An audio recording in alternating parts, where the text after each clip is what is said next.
Haleluya! Imana y'amahoro iduhana umugisha. Ni mwene so Habanabakize musaza Shadrake. Tugiye kuganira ijambo ry'Imana. Ijambo tugiye kwibandaho riboneka mu Byakozwe n'Intumwa, igice cya 9 umurongo wa 36. Reka dusome. Haravuga ngo, kandi Yopa hari umugore w'umwigishwa witwaga Tabita, risobanurwa ngo Doruka. Uwo mugore yagiraga imirimo myiza myinshi n'ubuntu bwinshi. Izina ry'Imana rihimbazwe. Reka dusenge. Data wa twese uri mu ijuru, Mana y'urukundo n'icyubahiro, turagushimye ko turi imbere yawe. Turagusabye ngo utuyoboze Mwuka Muziranenge, utugirire neza mu izina rya Yesu. Amen.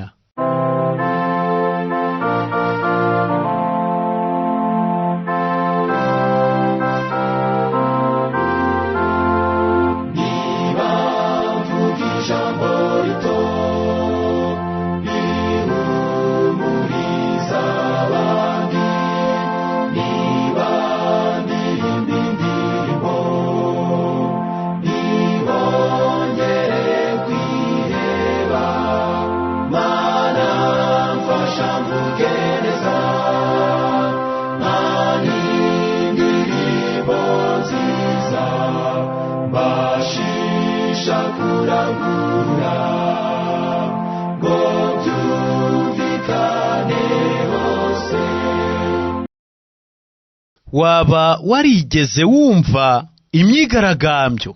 Imyigaragambyo yagiye ibaho mu bihe bitandukanye no mu bihugu bitandukanye. Hariyo twabonye n'amaso, hariyo twabonye kumbonesha kure zitandukanye, hari n'iyo twumvise ku maradiyo. Imyigaragambyo yagiye ica ibintu hirya no hino. Twabonye ahantu imiriro yaka, twabonye aho basenya amashuri n'amavuriro n'ibiraro ndetse n'imihanda. Twabonye imyigaragambyo bamwe batandukanye. Ubu tugiye kureba icyigisho kitubwira ngo imyigaragambyo muri Bibiliya. Imyigaragambyo muri Bibiliya.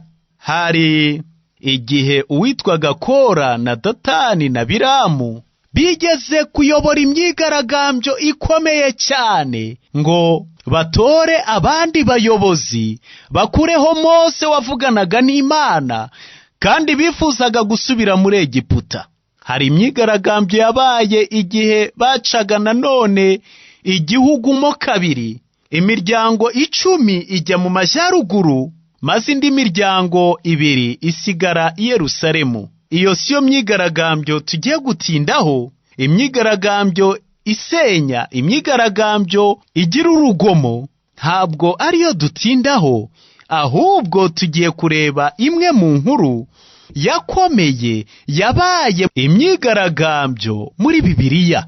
Isomo twasomye mu Byakozwe n'Intumwa igice cya 9 umurongo wa 36 riravuga ngo, kandi i Yopa hari umugore w'umwigishwa witwaga Tabita, risobanurwa ngo Doruka. Uwo mugore yagiraga imirimo myiza myinshi n'ubuntu bwinshi. Izina ry'Imana rihimbazwe. Mbese uyu mugore iyi nkuru ye yagenze ite? Iyi nkuru y'uyu mubyeyi reka tuyitangirire i Yopa. I Yopa turebye muri Bibiliya ku makarita aranga aho uturere twari duherereye, i Yopa hari ku nkengero z'inyanja ya Mediterane. I Yopa ni hahandi Yona yagiye agatega ubwato bwerekezaga i Tarushishi, maze akishyura tike amafaranga y'ubwato. I Yopa nanone ni ahantu ubwato bwinshi bwakundaga kuza guparika kuko hari icyambu. Ubwato buvuye muri Egiputa, ubwato buvuye muri Libiya, ubwato bwerekeza i Roma, ubwato buvuye i Tiro, bwinshi bwashoboraga guparika i Yopa. I Yopa kari akarere gakomeye, kari akarere k'ubucuruzi, kari akarere gatuwe n'abantu benshi batandukanye kuko kari akarere mpuzamahanga. Muri biriya bihe ntabwo indege zagendaga, ariko abakoraga ubucuruzi bwa kure n'ingendo zo mu bihugu bya kure bakoreshaga ubwato. Nuko rero uko tubona indege ku bibuga by'indege niko babonaga ubwato ku byambu.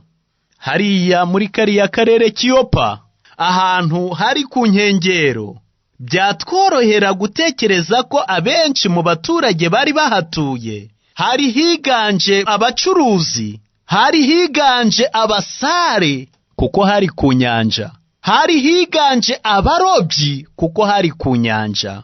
Kandi umugabane munini w'abagabo nibo bakundaga kuba abacuruzi, nibo bakundaga kuba abasare, ni nabo bakundaga gukora umwuga w'uburobyi.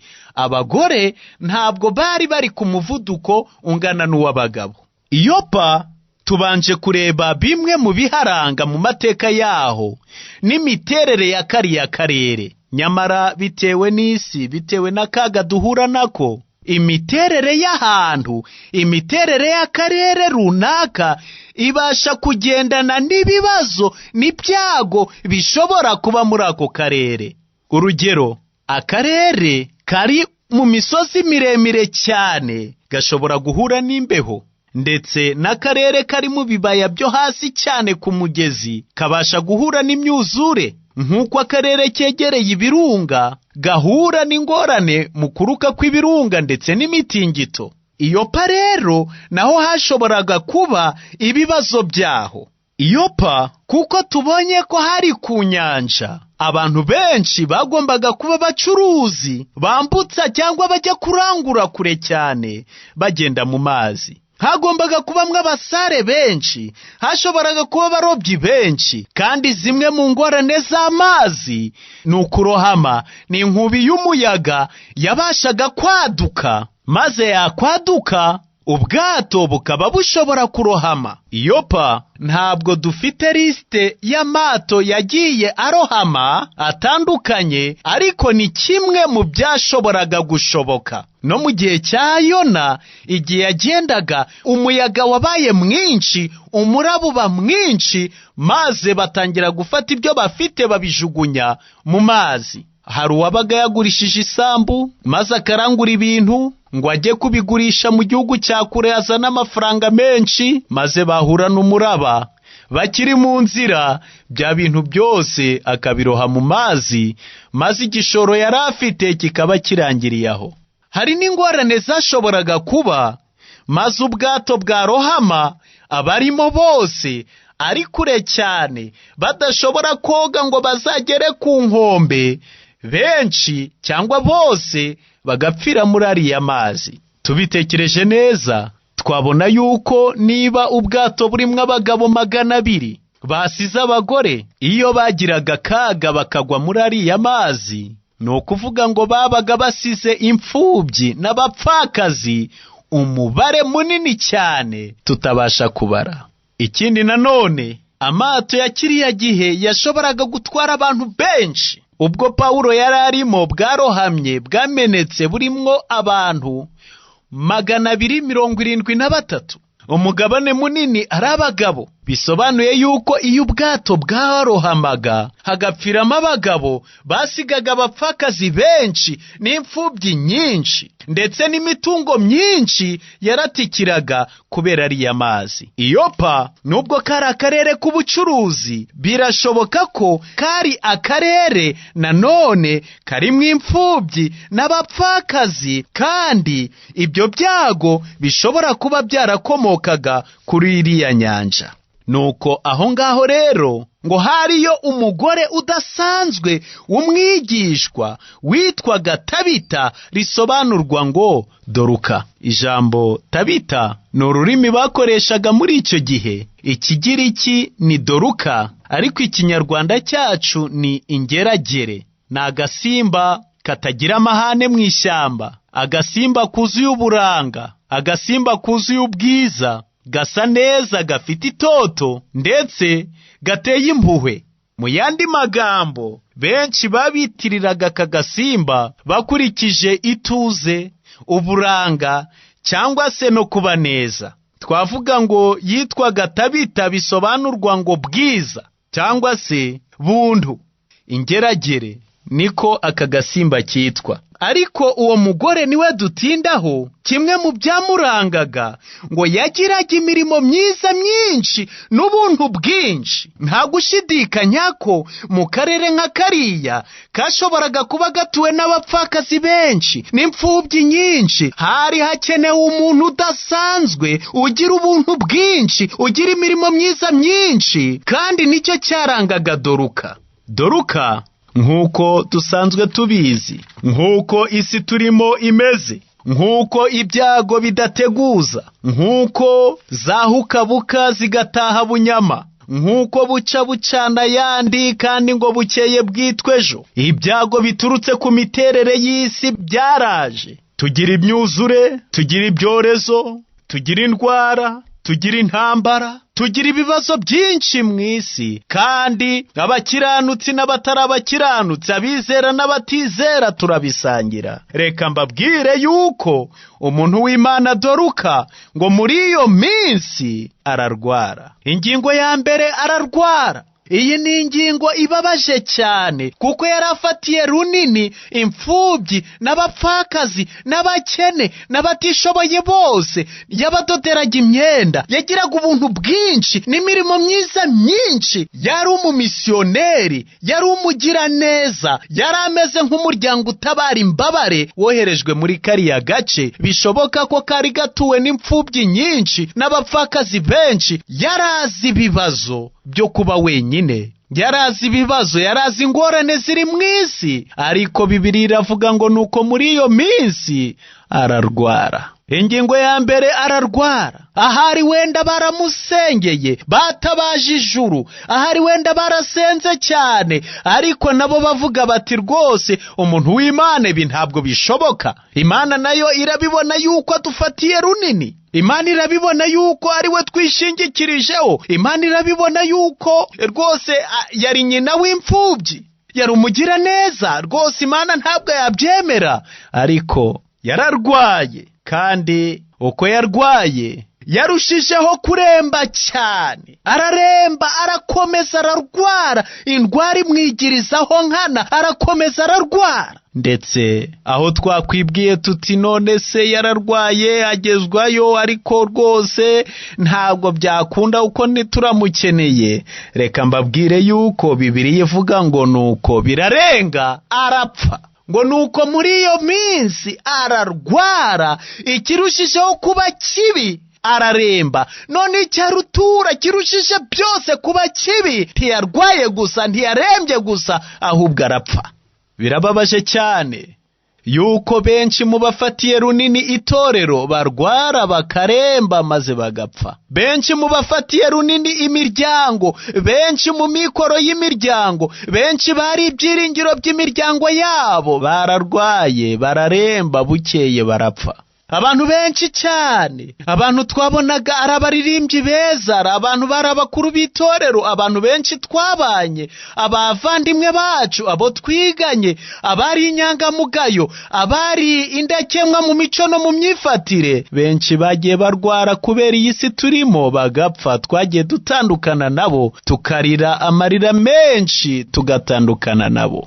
Uyu muntu w'Imana Doruka ngo nuko muri iyo minsi ararwara, arwaye arapfa. Imana yonyine niyo izi ibibazo biri mu isi. Imana yonyine niyo iba ireba ibibazo usize inyuma.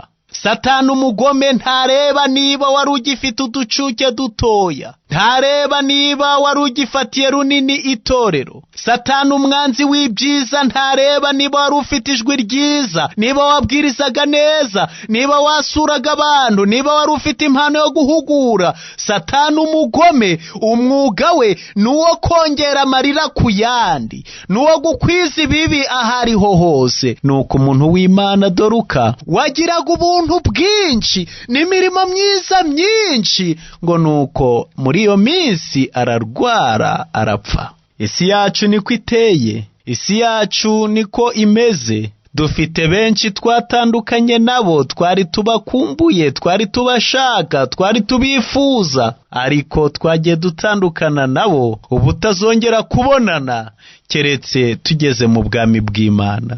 nuko muri iyo minsi ararwara arapfa. Mboneyeho gukomeza abavandimwe bose bagiye babura ababo. Twese twagiye twamburwa abacu, imisozi myinshi twagiye tuyishinguraho abacu, abavandimwe bacu, ababyeyi bacu, abo twashakanye, inshuti zacu, bagenzi bacu, abizera bacu. Ariko twitegure yuko Imana igiye kumanuka n'impanda ikomeye n'ijwi rya marayika ukomeye, maze abapfuye bazuke. Imana ikomeze kwambika ibyiringiro buri muryango wose uri mu marira. Nuko hano muri Bibiliya harambwira ngo muri iyo minsi uwo muntu w'Imana ararwara arapfa.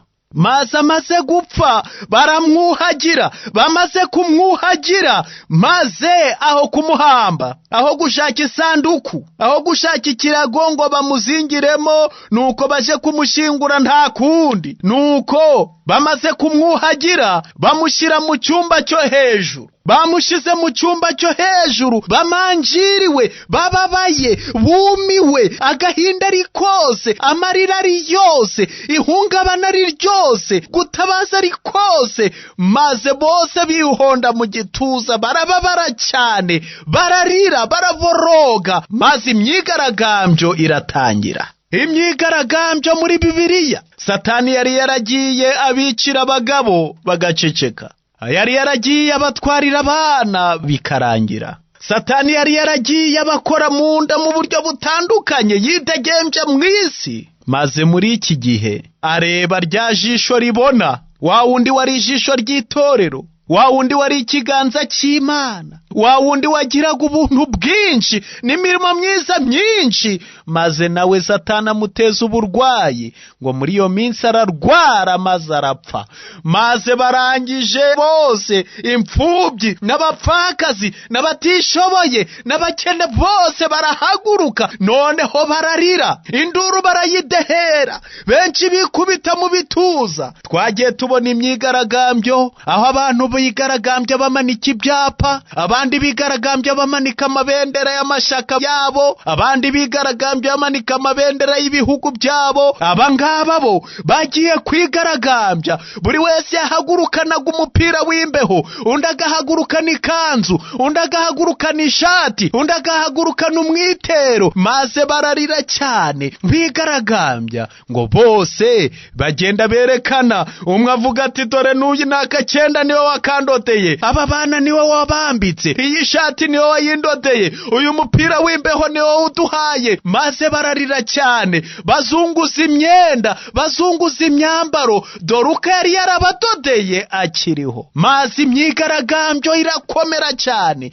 amarira aba yose, umujyi urahungabana, bose bazunguza amashati. Nimubarebe, murebe urugo, murebe umudugudu, murebe urusisiro, abantu bakubise buzuye. Maze ubone bari kuzunguza amashati, abandi bari kuzunguza imyenda y'imbeho, abandi bari kuzunguza imipira, abandi bari kuzunguza amakanzu. Maze ugezeho wese didi ntarapfa ye, ntarapfa, ntabwo turamuhamba, ntabwo turabyemera, ntabwo turabyemera. Bari kuzunguza imyambaro yabo, bari kuzunguza imipira, bari kuzunguza amakanzu y'imbeho, bati ntabwo turabyemera ye, uko ntabwo turabyemera. Ngaho murebe iyo karitsiye, murebe uwo mudugudu, murebe urwo rusisiro uko hari hameze. Abantu bose bahuzuye, ari abana, ari ibitambambuga, ari abakecuru, ari abapfakazi, ari imfubyi. Imyigaragambyo yari ikomeye cyane, kandi icyo basabaga ni ikintu leta itari ishoboye kubaha, ni ikintu umwami w'abami w'Abaroma atarashoboye kubaha, ni ikintu umuntu uwo ari we wese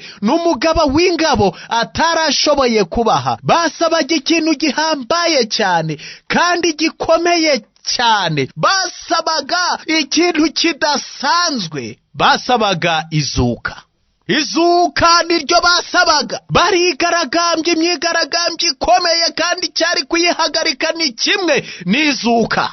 Iyi myigaragambyo yari ikomeye cyane. Ellen White mu gitabo yise Welfare Ministry ku ipaji ya 67 haravuga ngo Doruka yari umwigishwa w'agaciro kandi udasimburwa. yari umwigishwa nyakuri wa Kristo. Ubuzima bwe bwaranzwe n'imirimo y'ubwitange ku bakene n'abababaye, kandi umwete we wakomokaga ku kuri. Urupfu rwe rwari igihombo gikabije ku itorero ryari rigitangira, ku buryo batashoboraga kubona uko bagereranya umurava we n'ubwitange bwe. Nshuti bavandimwe, mbese weho uzasiga inkuru ki imusozi? Mbese abantu bazakwibukira ko ntawe wubahaga? Mbese abantu bazakwibukira ko ari umunyamahane? Mbese abantu bazakwibukira ko ntawageraga iwawe? Mbese abantu bazakwibukira ko wishyiraga hejuru? Doruka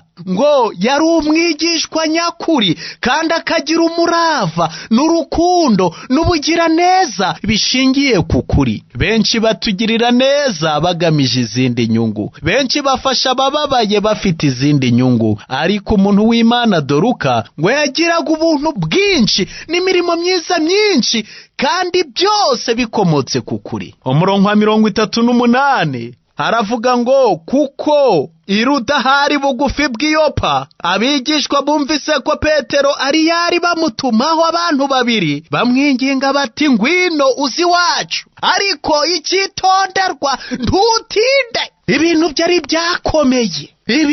byari byakomeye, hari akaga, hari amarira menshi. Baramubwira bati, ngwino iwacu, ariko ntutinde. Ibintu byakomeye. Ndibwira yuko Satani wamenyereye kutugirira nabi, Satani wamenyereye kureba ijisho ribona akaba ari ryo yibasira, Satani wamenyereye kugirira nabi abantu b'Imana, guteza indwara, guteza urupfu, gutandukanya abakundana, kudutandukanya n'abadufitiye akamaro, kudutwara abantu twari dukeneye. Muri iki gihe byari byamukomeranye, we n'abadayimoni be byari byakomeye. Batahari uriya we aradukoraho. Burya ubugome bwa Satani nawe hari aho agera bikamutera impungenge, kuko ijuru rihora riri maso. Amasengesho y'abatishoboye, amarira y'imfubyi, amarira y'abapfakazi, Imana iyumva vuba. Maze batumaho Petero bati, ngwino iwacu, ntutinde.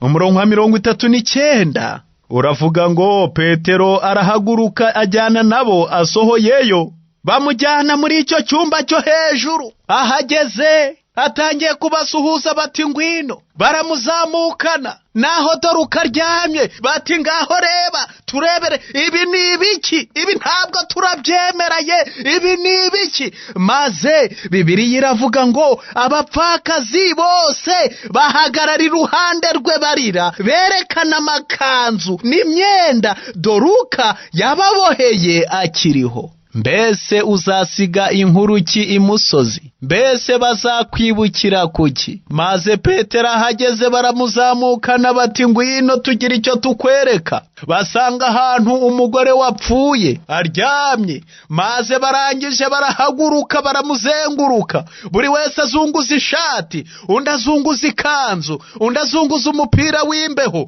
undi azunguza umwitero, abandi imikenyero. Bose berekana ngo ngaho turebere, dore iyi niyo myenda yatudodeye akiriho. Maze bararira cyane, maze baraboroga cyane. Maze Petero nawe, umurongo wa 40 uravuga ngo, Petero arabaheza, arangije arapfukama, arasenga. Nshuti kandi muvandimwe, iyi bintu byatuyobeye, iyi bintu byakomeye, natwe turasenga. Burya Satani n'abadayimoni be batinya amasengesho. Amasengesho arabavuguruza, nibibi bifuje guteza amasengesho arabihagarika. Amasengesho niyo ahagarika ubukana bw'umwanzi. Umuririmbyi aravuga ati, ntsinda ubukana bw'umwanzi iyo ndi mu bihe byiza byo gusenga. Satani ahagurukana ubukana bwinshi, ariko ibihe byo gusenga birabucubya tukaba amahoro. Imana itwongera umwete wo gusenga, Imana itwongera umwete n'imbaraga zo gusenga ubutarekeraho. Maze Petero arapfukama arasenga. Ntabwo nzi neza isengesho yasenze, nta nubwo ryanditswe, ahubwo nyuma yo gusenga arahindukira areba intumbi, maze arayibwira ati, Tabita haguruka. ngo maze Tabita arambura amaso, abonye Petero arabyuka aricara. Izina ry'Imana rihimbazwe. Yesu niwe kuzuka n'ubugingo. Yesu yeretse Satani n'abadayimoni be yuko ugutwi kwe kutaheze ngo ananirwe kumva amarira y'imfubyi, amarira y'abapfakazi, amarira y'abatishoboye, aratumbagira akagera ku ntebe y'Imana. Nicyo gituma Imana yavuze ngo ntimukagire imfubyi mubabaza, ntimukagire n'abapfakazi mubabaza, ejo batantakira maze nkumva gutaka kwabo, maze namwe abana banyu bakazaba imfubyi. Ntimukagire imfubyi n'abapfakazi mubabaza, amarira yabo agera ku ntebe y'Imana. Uyu munsi igihe Petero yasenze maze arabirinduka, areba intumbi ati Tabita byuka. Maze Tabita arambuye amaso amubonye arahaguruka. Maze ya myigaragambyo yose se yari guhagarikwa n'iki? Icyo basabaga nta wundi wari kugishobora, nta muntu wo mw'isi wari kukibona. Avuga ati icyo basabaga ryari izuka ry'umuntu w'Imana Tabita. Tabita rero abonye Petero arabyuka aricara. Maze Petero amufata ukuboko aramuhagurutsa, maze ahamagara abera n'abapfakazi amubaha ari muzima. Izina ry'Imana rihimbazwe. Imana izagusubiza umwana wawe ari muzima, izagusubiza umugabo wawe ari muzima, izagusubiza uwo mwashakanye ari muzima kuri urya munsi. Imana izadusubiza abavandimwe bacu twatandukanye, Imana izadusubiza inshuti zacu twatandukanye, Imana izabadusubiza ari bazima, twongere tuganire, twongere turebane nabo, twongere twishimane nabo. Maze muri iki gihe Ellen White mu gitabo yise Spirit of Prophecy volume ya 3 ku ipaji ya 323 aravuga ngo igikorwa gihambaye cyo kumuzura bwari uburyo bwo kwihanisha benshi mu baturage b'Yopa bakemera Yesu. Abenshi mu bagore ba kera kwamamara kwabo byakomokaga ku gushingiranwa n'umugabo ukomeye, kubyara abana b'ibirangirire, gukora ibikorwa bihambaye muri leta nka Esiteri, cyangwa gukora ibikorwa bihambaye mu ntambara nka Debora. Ariko Doruka yamamaye kubera umwuga we, umwuga wo kudoda, kandi atadoda imideri igezweho ngo ayigurishe mu bihugu bya kure, ahubwo ni umwuga wo kudodera abakene n'abatishoboye. Ntabwo yadodaga imyenda ya perezida wa repubulika, ntiyadodaga imyenda y'umutware w'abatware, ntiyadodaga imyenda y'abami, ntiyadodaga imyenda y'abasirikare bakomeye, ntiyadodaga imyenda ihenze cyane, ahubwo yadoderaga abaciye bugufi, aboroheje, abari hanyuma y'abandi, yadoderaga abakene. Abantu benshi bazwi ni abambika minisitiri, ni abambika umudepite runaka, nabambika bati runaka iduka ryanjye niryahahiramo. Ariko abakene, uwagiraga imbeho wakenda kasazaga yazaga kwa Doruka. Maze icyo gihe nk'uko Imana yabivuze ngo ubabariye umukene abagurije Uwiteka. Reka mbabwire ko izina Doruka ubu riboneka ahantu hose, ahantu henshi. Abana b'abakobwa benshi twabise ba Doruka, amakorale menshi yiswe Doruka, ibyiciro byinshi byitwa Doruka, imiryango itabara imbabare myinshi yitwa Doruka.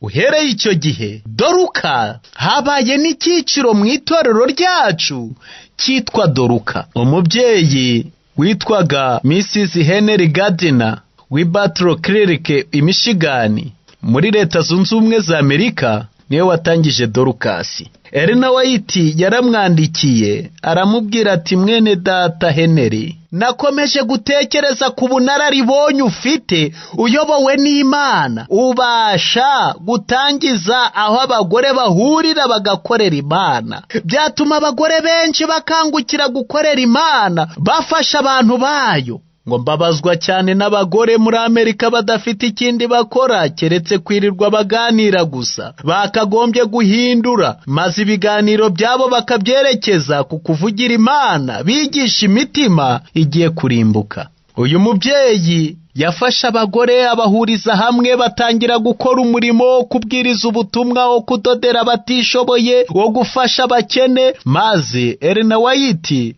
aramubwira ati, umurimo ukora n'ubunararibonye ufite, Imana niyo ikuyoboye. Dorukasi uhereye icyo gihe yashoboye gukora mu itorero ryacu nk'uko byanditswe mu gitabo cyitwa cyangwa mu nkoranyamagambo Information from the Seventh-day Adventist Encyclopedia Second Revised Edition mu cya 996 ku ipaji ya 473 haravuga ngo umugambi wa Dorukasi ni ugufasha abantu mu mibereho ibaruhije ndetse no mu by'umwuka, babikoze mu izina rya Kristo Yesu. Bafasha batarobanuye kandi batitaye ku nzego z'abantu cyangwa uduce bakomokamo.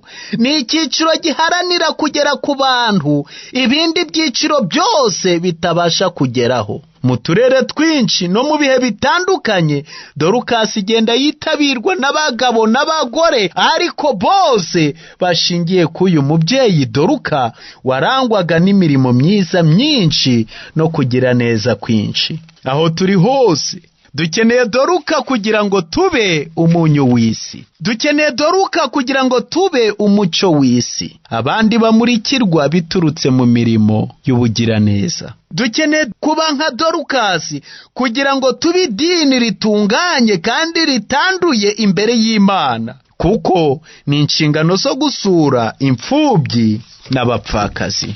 Dukeneye Dorukasi. Bavandimwe, Imana yumva amasengesho yacu. Hari byinshi twigira kuri Dorukasi, kuko igihe icyo ari cyo cyose umuntu yatambuka akava muri ubu buzima, none uzabusize nk'uruki imusozi. Dukeneye kwigira kuri uyu muntu w'Imana Dorukasi, kubasha gukora ibintu bihambaye cyane igihe ukiri muzima. Dorukasi yakoze ibintu bihambaye cyane ku buryo yagiye n'ikuzimu. Inama iraterana, bemeza yuko umuntu w'Imana wari upfuye atari buhambwe ngo aje ikuzimu, ahubwo ko hari inshingano nyinshi yari agifite, nuko Imana ihitamo yuko yongera gusubirana ubuzima. N'uyu munsi Yesu aracyazura benshi. Tubona bajya kwa muganga barangiza bakagaruka bashima Imana, burya baba bameze nk'abazutse. Tubona baremba bakagezwayo, ariko biturutse ku masengesho,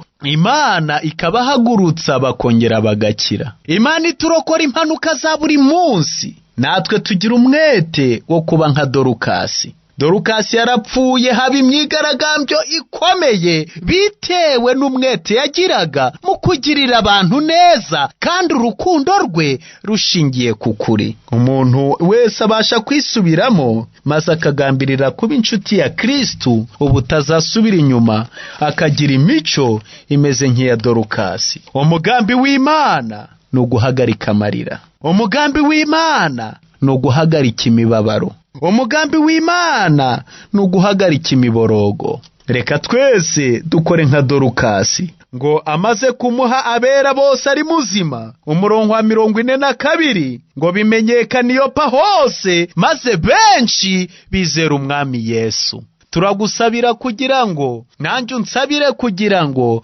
tugire imirimo myiza, tugire imibereho myiza, maze Imana nidukorera ibitangaza bimenyekane hose, abantu bahereko bashime Data wo mu ijuru. Umugambi w'Imana iteka ni uguhagarika amarira, ni uguhagarika imiborogo, ni ukumva ijwi ry'imfubyi n'abapfakazi, ni ugusubiza amasengesho yabo. Bibiliya iravuga ngo ubabariye umukene abagurije Uwiteka, ngo yaranyanyagije yahaye abakene gukiranuka kwe guhoraho iteka. Imana iduhe kugira ukuboko kugira ubuntu. Imana itwuzuze kugira neza kwayo. Ndagusabira nanjye nisabira kugira ngo twese twigire kuri Doruka, maze tugire imico nk'iye, tujye tugira imbabazi, tugire umwuga uhambaye kuruta indi myuga yose. Ni umwuga wo gutanga, ni umwuga wo kugira neza, ni umwuga mwiza, ni umwuga ukomeye wo gushyira abandi imbere,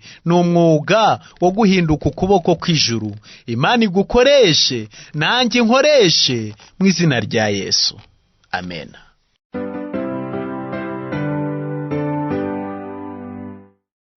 Nituzongera kuba mu mwijima, amarembo niyugururwa, ahubwo tuzaba muri rwa rurembo rumurikirwa n'Imana. Amarembo niyugururwa, amarembo niyugururwa, mbega umunezero tuzahagirira, amarembo yuguruwe. Reka dusenge. Data wa twese uri mu ijuru, Mana y'urukundo n'icyubahiro, turagushimira yuko utumanyaguriye umutsima w'ubugingo. Mwuka Muziranenge atwuzure, anagura imitima yacu, ayikuremwo inarije no kwihimbaza kose, maze uko ugenda udutiza ubuzima, udutiza amikoro, udutiza ubushobozi, ujye uduha umutima ushima, umutima unyurwa, umutima wo guhinduka ikiganza cy'ijuru, maze twese aho turi hirya no hino tujye dufataniriza hamwe kumara umubabaro abavandimwe bacu. Utishoboye wese ari muri bene se ajya abona ibimumaza ubukene, maze twese tubane nk'abavandimwe, turangwe n'imirimo myiza myinshi n'ubuntu bwinshi kugeza aho uzazira, mu izina rya Yesu, amena.